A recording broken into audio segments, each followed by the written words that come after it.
Assalamualaikum warahmatullahi wabarakatuh. Bertemu kembali anak-anak dalam acara yang berbeda, yaitu belajar kimia. Nah, langsung saja ya, kita melanjutkan hukum-hukum dasar kimia yang kemarin sebagian sudah Ibu jelaskan. Perhatikan ada beberapa hukum dasar kimia. Yang pertama, hukum Lavoisier yang dikenal dengan hukum kekekalan massa. Lavoisier ini orang Prancis, anak-anak. Dia terkenal dengan tokoh kimia modern. Nah, bunyi hukumnya, dalam sistem tertutup, massa zat sebelum dan sesudah reaksi tetap. Nah, contoh seperti ini. Misalnya ini verum, kita bakar atau kita reaksikan dengan oksigen, maka akan kita peroleh feri-trioksida. Nah, kalau dalam penyetaraan reaksi yang sudah kita pelajari, secara otomatis kalau jumlah unsur sebelum dan sudah reaksi sama, berarti massa zat akan juga sama. Kemudian hukum Proust atau perbandingan tetap, yaitu perbandingan massa-massa unsur dalam satu senyawa adalah tertentu dan tetap. Nah, apa maksudnya di situ? Tertentu itu misalnya senyawa garam, ya perbandingannya senyawa garam. Kalau senyawa gula. Contoh yang di sini seperti ini. Ini saya beri contoh garam. Garam masih ingat ya, simbolnya adalah NaCl. Nah, perbandingannya bagaimana antara Na dan Cl? Perbandingannya misalnya 1 dibanding 1,5 antara Na dan Cl. Maka jika dalam 5 gram NaCl, perbandingannya sebagai berikut. Na dibanding Cl. Berapa Na-nya? Nah, karena perbandingannya 1, maka dia 1 per jumlah seluruh perbandingan 1 ditambah 1,5. Kemudian dikalikan ini 5 gram NaCl. Hasilnya adalah 2 gram. Berapa Cl-nya? Di perbandingan Cl-nya 1,5. Nah, maka Cl-nya 1,5 dibagi dengan jumlah seluruh perbandingan 1 plus 1,5 dikalikan 5 gram NaCl-nya. Hasilnya adalah 3 gram. Nah, di sini terlihat perbandingan senyawa tertentu itu tetap. Kalau dia jumlahnya 5 gram, 2 gram, 1 gram, semuanya perbandingannya tetap 1 dibanding 1,5. Selanjutnya, hukum yang ketiga adalah hukum Dalton. Hukum Dalton itu terkenal dengan kelipatan perbandingan. Jika dua jenis unsur bergabung membentuk lebih dari satu senyawa, dan jika massa-massa salah satu unsur sama dalam senyawa tersebut, sedang yang lain berbeda, maka perbandingan senyawa tersebut merupakan bilangan bulat sederhana. Contoh seperti ini.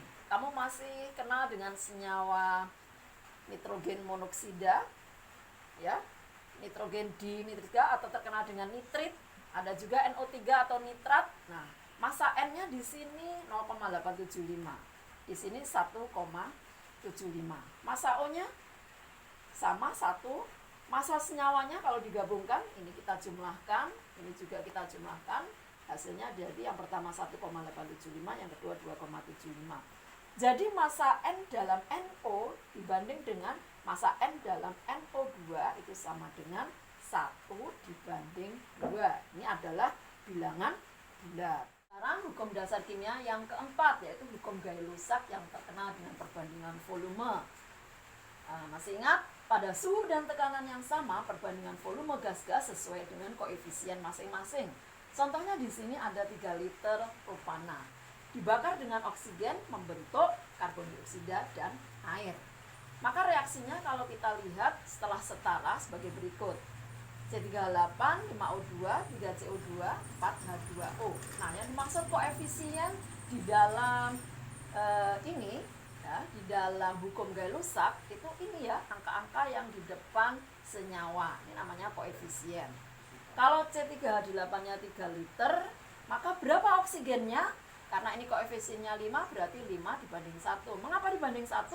Karena di sini C3H8 itu tidak ada angkanya, berarti kan 1. Boleh ditulis, boleh tidak. Nah, yang diketahui karena hanya propananya saja. Jadi 5 dibanding 1 kali 3 ada 15 liter. 3 tadi miliknya siapa? C38. Nah, ada 15. CO2-nya berarti ini 3 dibanding satunya C38 dikalikan 3 dia 9 liter. Berapa H2O-nya? Nah, sama 4 ini dibanding 1 kali 3 ada 12. Berarti kalau koefisiennya 1 3, kalau koefisiennya 5 jelas 3 kali 5 15. Kalau 3 berarti 3 kali 3 ada 9. Kalau 4 berarti 4 kali 3 12. Nah, yang terakhir sekarang hukum Avogadro atau hukum volume dan molekul. Sebetulnya ini hampir tidak jauh berbeda dengan Gay-Lussac, hanya dia membandingkan dengan jumlah molekulnya. Sehingga bunyinya pada suhu dan tekanan sama, maka semua gas dengan volume sama mengandung jumlah molekul yang sama. Nah, contohnya maka ibu samakan dengan hukum Gay-Lussac. Nah, kamu lihat, nah ini kalau tekanannya sama, kemudian suhunya sama, maka jumlah molekul yang sebelah kiri atau di reaktan pasti sama dengan sebelah kanan atau di sebelah produk. Nah, itu yang dimaksud dengan Avogadro. Nah, sekarang soalnya ini. Soalnya 2 saja karena yang lain banyak teorinya. Nah, lihat ada 180 liter air. Air atau massa atom relatif hidrogen maksudnya ya. Itu 1, oksigennya 16.